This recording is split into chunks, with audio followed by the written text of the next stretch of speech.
समय पहले की बात है। एक गांव में माधव नाम का किसान रहता था। वह बहुत परिश्रमी और ईमानदार व्यक्ति था। उसके पास ज्यादा जमीन नहीं थी, लेकिन जो भी थोड़ा बहुत अनाज उपजता उसी से अपने परिवार का पालन पोषण करता था। माधव हमेशा सच बोलता और कभी किसी का हक नहीं छीनता था। उसकी ईमानदारी की वजह से गांव के सभी लोग उसका सम्मान करते थे। एक दिन माधव अपने खेत में काम कर रहा था। अचानक उसे खेत की मिट्टी में एक चमकती हुई चीज दिखाई दी। जब उसने उसे बाहर निकाला तो देखा कि वह एक कीमती सोने की अंगूठी थी। माधव ने सोचा, यह अंगूठी मेरी नहीं है, किसी ने जरूर इसे यहाँ गिरा दिया होगा। मुझे इसके असली मालिक तक इसे पहुँचाना चाहिए। वह अंगूठी लेकर गांव के मुखिया के पास गया और पूरी बात बताई।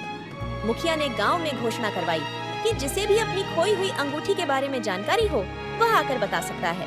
कुछ दिनों बाद एक बुजुर्ग व्यापारी गांव में आया और उसने अंगूठी की पहचान कर ली।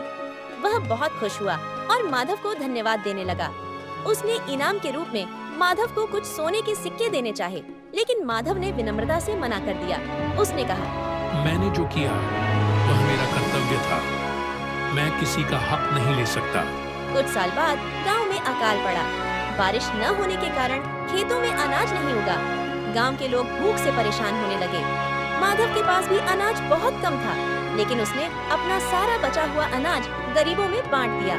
उसने खुद आधा पेट खाकर दूसरों की मदद की। एक दिन गांव में एक अमीर व्यापारी आया जो व्यापार के सिलसिले में वहां रुका था। उसने देखा कि माधव खुद भूखा रहकर भी दूसरों की मदद कर रहा है। उसने माधव से पूछा, तुम खुद गरीब हो, फिर भी दूसरों की मदद क्यों कर रहे हो? माधव ने मुस्कुराते हुए कहा, धन दौलत से बड़ा पुण्य परोपकार में है। अगर मेरे पास थोड़ा अनाज है और मैं उसे जरूरतमंदों में बांट सकता हूँ तो यही मेरा धर्म है। व्यापारी माधव की बातों से बहुत प्रभावित हुआ। उसने माधव को ढेर सारा अनाज और पैसे दिए ताकि वह अपना जीवन अच्छे से चला सके। साथ ही गांव वालों की मदद के लिए भी उसने अनाज दान किया।